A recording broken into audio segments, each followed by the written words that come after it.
അസ്സലാമു അലൈക്കും വറഹ്മത്തുള്ളാഹി തആല വബറകാതുഹു. അൽഹംദുലില്ലാഹി റബ്ബിൽ ആലമീൻ. അസ്സലാത്തു വസ്സലാമു അലാ അഷ്റഫിൽ മുർസലീൻ വഅലാ ആലിഹി വസഹ്ബിഹി അജ്മഈൻ. അമ്മാ ബഅദ്. താങ്കളുടെ ഇഷ്ടം പോലെ മുഹാജിറുകളുടെയോ അൻസാരികളുടെയോ കൂട്ടത്തിൽ താങ്കൾക്ക് ചേരാം. ഏതാണ് നല്ലതെന്ന് താങ്കൾ നിശ്ചയിക്കുക. മക്കയിൽ ഇദം പ്രഥമമായി കണ്ടപ്പോൾ നബി സല്ലല്ലാഹു അലൈഹി വസല്ലമ ഹുദൈഫ റളിയല്ലാഹു അൻഹുവിനോട് പറഞ്ഞ വാക്കുകളാണിത്.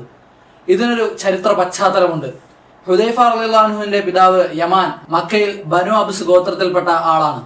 കുടുംബത്തിൽ ഒരാളെ കൊലപ്പെടുത്തിയതിനെ തുടർന്ന് അദ്ദേഹം മക്കയിൽ നിന്നും ഒളിച്ചോടി മദീനയിൽ താമസിക്കാൻ നിർബന്ധിതനായി. അവിടെ അബ്ദുൽ അഷ്ഹൽ ഗോത്രക്കാരുമായി അദ്ദേഹം സമ്പർക്കം സ്ഥാപിക്കുകയും ആ ഗോത്രത്തിൽ നിന്ന് കല്യാണം കഴിക്കുകയും ചെയ്തു. ഈ ബന്ധത്തിലാണ് മകൻ ഹുദൈഫ റളിയല്ലാഹു അൻഹു ജനിച്ചത്. പിന്നീട് മക്കയിൽ പ്രവേശിക്കാൻ യമാനിക്കുണ്ടായിരുന്ന തടസ്സം നീങ്ങി. തുടർന്ന് അദ്ദേഹം ഇടയ്ക്കിടെ അവിടം സന്ദർശിച്ചുവെങ്കിലും മദീനയിൽ തന്നെയായിരുന്നു സ്ഥിരതാമസം. അറബ് അർദ്ധദ്വീപിൽ ഇസ്ലാം ഉദയം ചെയ്തപ്പോൾ ബനു അബ്സ് ഗോത്രത്തിൽ നിന്നും നബി സല്ലല്ലാഹു അലൈഹി വസല്ലമയുടെ സന്നിധിയിൽ ചെന്ന് മതപരിവർത്തനം പ്രഖ്യാപിച്ച 11 പേരിൽ അബൂ ഹുദൈഫയും ഉണ്ടായിരുന്നു. മദീനയിലേക്ക് നബി സല്ലല്ലാഹു അലൈഹി വസല്ലമ ഹിജ്റ പോകുന്നതിന് മുമ്പാണ് ഈ സംഭവം. അപ്പോൾ ഹുദൈഫ റളിയല്ലാഹു അൻഹുവിന്റെ തറവാട് മക്കയിലും ജനിച്ചു വളർന്നത് മദീനയിലുമാണ്. മുസ്ലിം ഗ്രഹത്തിൽ ഇസ്ലാമിന്റെ ആദ്യകാല വിശ്വാസികളിൽപ്പെട്ട മാതാപിതാക്കളുടെ പരിലാളനയിൽ വളർന്ന ഹുദൈഫ റളിയല്ലാഹു അൻഹു നബിയെ കാണാൻ ഭാഗ്യം കിട്ടുന്നതിന് മുമ്പേ മുസ്ലിമായി.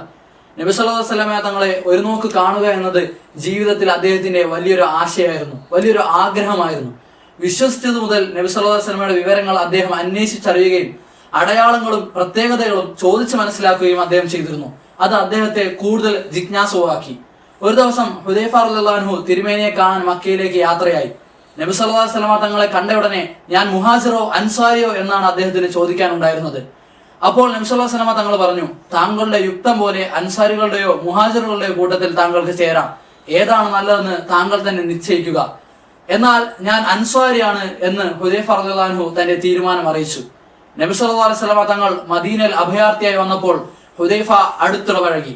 ബദറിലൊഴികെ എല്ലാ യുദ്ധങ്ങളിലും നബി സല്ലല്ലാഹു അലൈഹി വസല്ലമയോടൊപ്പം അദ്ദേഹം പങ്കെടുത്തു. ബദർ യുദ്ധത്തിൽ പങ്കെടുക്കാതിരിക്കാനുണ്ടായിരുന്ന സാഹചര്യം ഹുദൈഫ റളിയല്ലാഹു തന്നെ വിവരിക്കുന്നു. ബദറിൽ എനിക്ക് പങ്കെടുക്കാൻ കഴിഞ്ഞില്ല. കാരണം ആ അവസരത്തിൽ ഞാനും ഉപ്പയും മദീനയുടെ പുറത്തായിരുന്നു. ഖുറൈശികളായ അവിശ്വാസികൾ ഞങ്ങളെ പിടികൂടി. എവിടെ പോകുന്നു എന്ന് ചോദിച്ചു.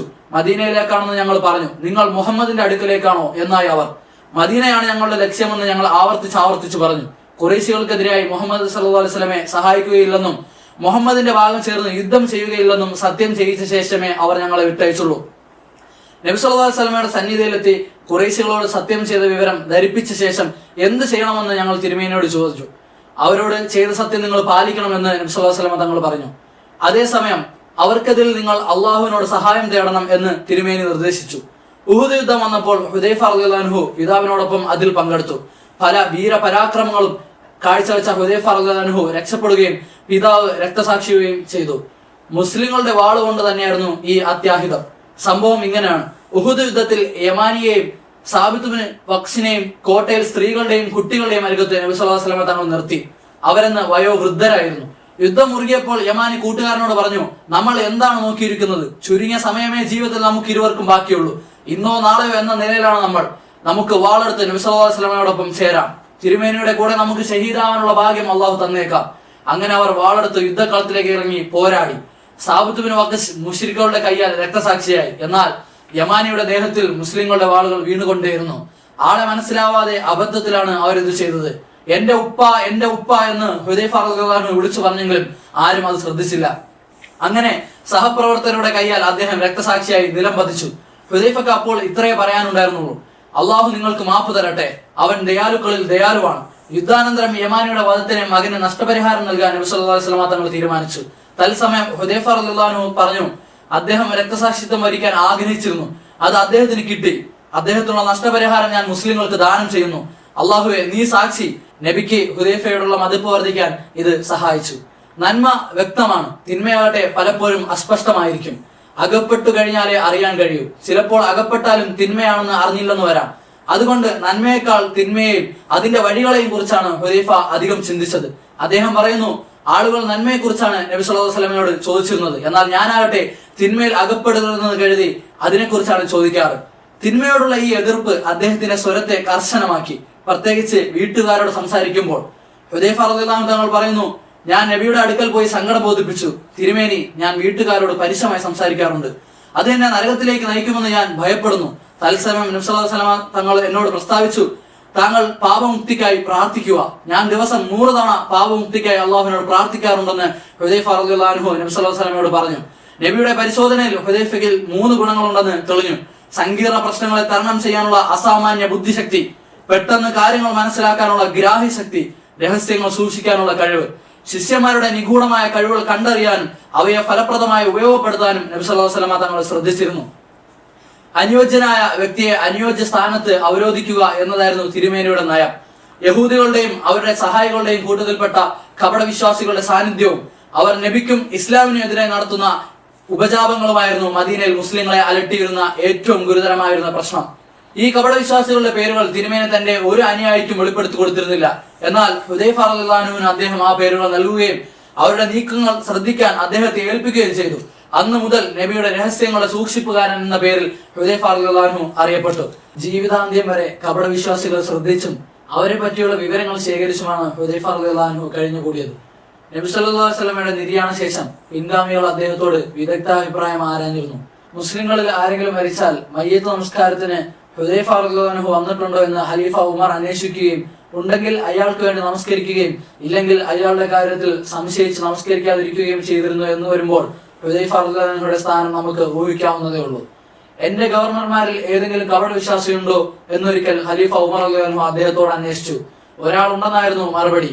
അത് ആരാണെന്ന് ചോദിച്ചപ്പോൾ ഹുദൈഫ റളിയല്ലാഹു അൻഹു വെളിപ്പെടുത്തിയില്ല.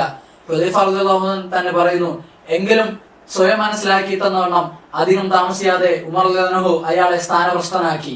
പേർഷ്യയിലെ പ്രധാന നഗരങ്ങളായ നഹാവന്ത്, ദൈനസർ, ഹമദാൻ, റയ്യ് എന്നിവ മുസ്ലിങ്ങൾക്ക് കീഴടങ്ങിയത് ഹുദൈഫ റളിയല്ലാഹു അൻഹുവിന്റെ കയ്യിലാണ്. ഇതിൽ നഹാവന്തിൽ പേർഷ്യൻ സൈന്യമുണ്ടായ അതിഘോരമായ യുദ്ധം പ്രത്യേകം എടുത്തു പറയത്തക്കതാണ്. പേർഷ്യക്കാർ 1.5 ലക്ഷം ഭടന്മാരുണ്ടായിരുന്നു, മുസ്ലിങ്ങൾ 30,000. സർവ്വ സൈനാധിപനായ ഖലീഫ ഉമർ നിശ്ചയിച്ചത് നുഅ്മാൻ ഇബ്നു മുഖ്രിഖിനെയായിരുന്നു. കൂഫയിൽ നിന്നുള്ള ഒരു സൈന്യത്തെ നയിച്ച് യുദ്ധത്തിൽ പങ്കെടുക്കാൻ ഖലീഫ ഹുദൈഫയ്ക്ക് എഴുതി. യോദ്ധാക്കൾക്ക് ഖലീഫ ഇപ്രകാരം നിർദ്ദേശം കൊടുത്തു: മുസ്ലിങ്ങൾ സമ്മേളിച്ചാൽ ഓരോ സേനാ വിഭാഗത്തിന്റെയും ചുമതല അതിന്റെ നായകനായിരിക്കണം.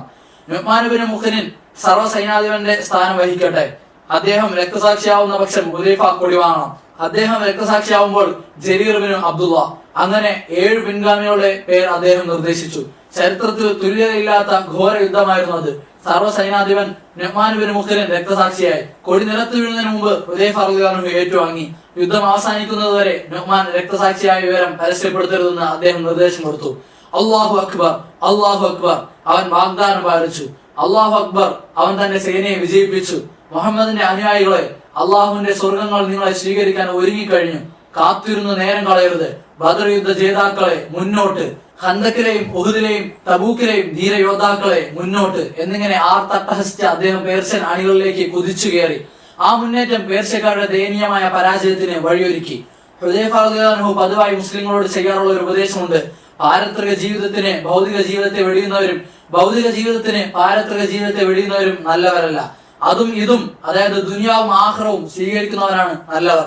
ഹിജ്റ 36 വർഷം ഒരു പ്രഭാതത്തിൽ പരലോക യാത്രയ്ക്ക് തയ്യാറെടുത്തുകൊണ്ടിരിക്കെ ഏതാനും സ്നേഹജനങ്ങൾ കാണാൻ ചെന്നു. മയ്യത്ത് പൊതിയാൻ തുണി കൊണ്ടുവന്നിട്ടുണ്ടോ എന്ന് അവരോട് അദ്ദേഹം ചോദിച്ചു. ഉണ്ടെന്ന് പറഞ്ഞപ്പോൾ അദ്ദേഹം ഇപ്രകാരം ഉപദേശിച്ചു: എനിക്ക് വേണ്ടി മുന്തിയ തുണി ഉപയോഗിക്കരുത്. അള്ളാഹുവിന്റെ അടുക്കൽ എനിക്ക് നന്മയാണുള്ളതെങ്കിൽ കൂടുതൽ മുന്തിയത് എനിക്ക് പകരം കിട്ടും. മറിച്ചാണെങ്കിൽ ഉള്ളതും നഷ്ടപ്പെടും. അനന്തരം മരണത്തിന് സ്വാഗതം. ചിരപ്രതീക്ഷിതനായ സുഹൃത്ത് എത്തിക്കഴിഞ്ഞു. മരണത്തെ ഭയപ്പെടുന്നവന് വിജയമില്ല എന്ന് പറഞ്ഞ് ഹുദൈഫ റളിയല്ലാഹു അൻഹു അന്ത്യശ്വാസം വലിച്ചു. വാഖിറു ദഅവാനാ അൽഹംദുലില്ലാഹി റബ്ബിൽ ആലമീൻ. അസ്സലാമു അലൈക്കും വറഹ്മത്തുള്ളാഹി.